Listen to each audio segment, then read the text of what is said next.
उत्तर प्रदेश के संभल में हुई हिंसा पर सियासत गर्माती जा रही है।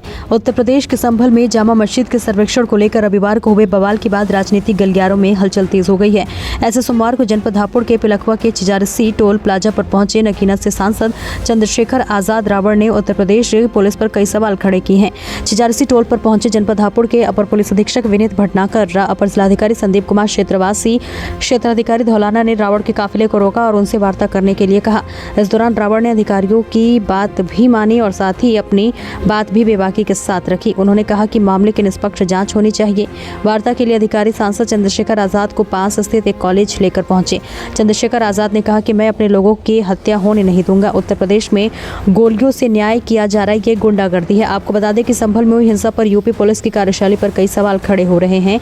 राजनीतिक पारा भी चढ़ता जा रहा है। ऐसे में पुलिस को सूचना मिली कि रावण भी संभल जा रहे हैं, जिसके बाद उन्हें पिलखवा के चिजारसी टोल प्लाजा पर अधिकारियों ने रोका और वार्ता करने की अपील की। इसके बाद अधिकारियों के साथ रावण हाईवे किनारे स्थित एक कॉलेज में पहुंचे। हापुड़ से पंकज उपाध्याय की देखी खास रिपोर्ट। आप महसूस करो ना, देखो जब किसी को तकलीफ होती है तो वो पुलिस के पास ही जाता थोड़ा बहुत, भाई हमारी जान बचा, हमें किसी डर है, भय है या हमारी जान खतरा है या हमारी संपत्ति खतरा। पुलिस अगर ये करेगी तो फिर कैसे लड़ाई लड़ेगी? हर चीज की इंक्वायरी होती है, ऐसा बात नहीं है।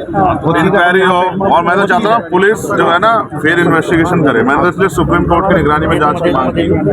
मैं मानता हूँ कॉन्स्पिरेसी हो सकता, किसी और पार्टी के नेता शामिल हो तो जांच करो ना, जो भी गलत हो कार्रवाई करो। मैंने किया हो, किसी और ने किया हो, लेकिन इस नाम पे अगर गोली चला के पुलिस न्याय करेगी तो संभव नहीं। देखिए उसमें और आपने देखा आपके कर्मचारी कैसे उड़ के गोली चला रहे हैं। हर चीज की जांच क्या 9mm की पिस्टल से गोलियां नहीं चल रही हैं? पुलिस अब कह रही है कि साहब नहीं, गोली नहीं चली है। यहाँ खड़े होकर हम लोग बात करने के लिए आइए, चल के बात मैं सोचो ना, मेरे दिल के हालात को आप जानते हैं। बिल्कुल समझ रहा हूँ। आप तो अगर अपनी बात को फेसबुक पे भी लाइव कर देंगे तो भी उन तक देखिए वो वहाँ पे भी पहुँचेगी। आपकी जो उनके साथ सॉलिडेरिटी है वो तो वैसे भी दिखाई पड़ेगी। हम चल के आपसे बात करना चाह रहे हैं आपकी बात कराना भी चाह रहे हैं उनसे। कहाँ बात करेंगे क्या? बिल्कुल कराएंगे। मेरी पीड़ित परिवारों से और अपने अधिकारों में बात कर। अगर मैं आपको विश्वास दिलाता हूँ, अगर मेरे लोग वहाँ सुरक्षित हैं, उनके साथ अन्याय नहीं हो रहा, तो मैं आपको बिल्कुल मैं कानून का पालन। मेरी वहाँ संभल एडीएम से बात हो गई, आप जिससे बात करना चाहेंगे कहाँ रोड में आप मुझे जाने नहीं दोगे? मुझे ऐसा लग रहा है आप मुझे वहाँ बंद कर दोगे। आप जानते हो कि मैं संविधान का पालन करता हूँ। मैं जानती हूँ कि आप बात मानेंगे भी, अब आप सांसद हैं, थोड़ा सम्मान हमारा भी रखेंगे। ये कुछ नहीं है आपके लिए, आपने बहुत बहुत संघर्ष किया। ये भी हमको थोड़ा सा हमको हम लोग भी हापुड़ में रोक लिए गए। देखिए संभल में बड़ी खुशी से नहीं जा रहा था। संभल में जो कल तांडव हुआ है वो किससे छिपा हुआ नहीं।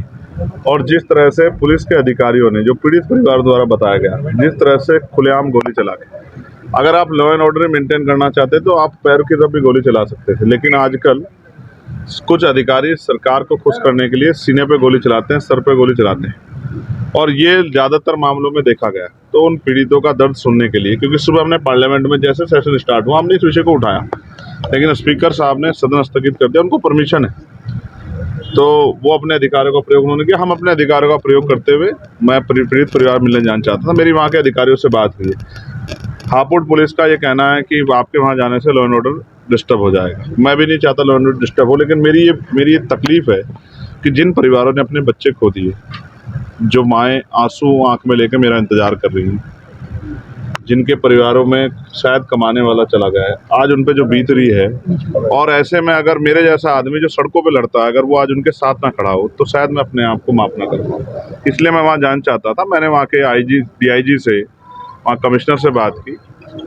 उन्होंने मुझसे कहा कि यहाँ जो है मजिस्ट्रेट ने जो है निषेध कर दिया है बाहरी व्यक्ति का आना। मैंने उनसे कहा कि मैं खुशी से नहीं आ रहा हूँ, आप वहाँ फिर इन्वेस्टिगेशन करें।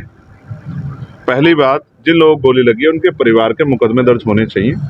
उन्होंने मुझे विश्वास दिलाया कि हमने वहाँ टीम भेज दी, परिवार जो भी कहेगा उनकी बात सुनी जाएगी, रिकॉर्ड की जाएगी, उस आधार पर वहाँ मुकदमे दर्ज होंगे। दूसरा, निर्दोष लोगों पर कार्रवाई ना हो।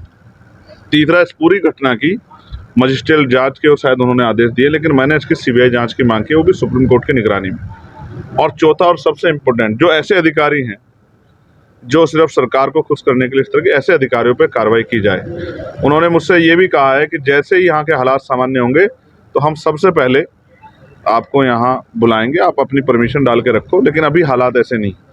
मैं समझता हूँ कि जनता को परेशानी नहीं होनी चाहिए, लेकिन आप ये सोचिए, क्या गोली के जरिए विरोध के आवाज को दबाना या हत्या करना, क्या ये इस तरह से देश चलेगा? संविधान के आधार पर देश चलेगा। जब इस देश में संविधान के आधार पर देश चल भी रहा है और वर्शिप एक्ट 1991 के अकॉर्डिंग 15 अगस्त 1947 को जो संपत्ति या धार्मिक स्थान जिस शक्ति के आधार पे था, जिसके पास था, जिस स्थिति में था, उसी स्थिति में रहेगा। जब ये ऑर्डर है, उसके बाद हर मंदिर में, हर मस्जिद में मंदिर खोजने की जो प्रक्रिया चली है, ज्ञानवापी में, मथुरा में, अयोध्या के बाद एक ट्रेंड बन गया है। और मैं समझता हूँ कि इससे नौजवानों का कोई भला नहीं हो रहा है, लेकिन नौजवानों की जान जरूर जा रही है। मैं ऐसे अधिकारियों को, अब आप ये बताइए कैसे फेयर है कि एक ही दिन जो है एप्लीकेशन डलती है, उसी दिन जो है पिटीशन दायर होती है, उसी दिन ऑर्डर हो जाता है, उसी दिन शाम में सर्वे कमेटी बन जाती है बिना दूसरे पक्ष से सुने। ये कैसा न्याय है? आप दूसरे पक्ष को तो सुनोगे ना। लेटेस्ट अपडेट के लिए हमारे चैनल न्यूज़ इंडिया फर्स्ट को लाइक, शेयर एंड सब्सक्राइब करें एंड यस बेल आइकन को प्रेस करना ना भूलें।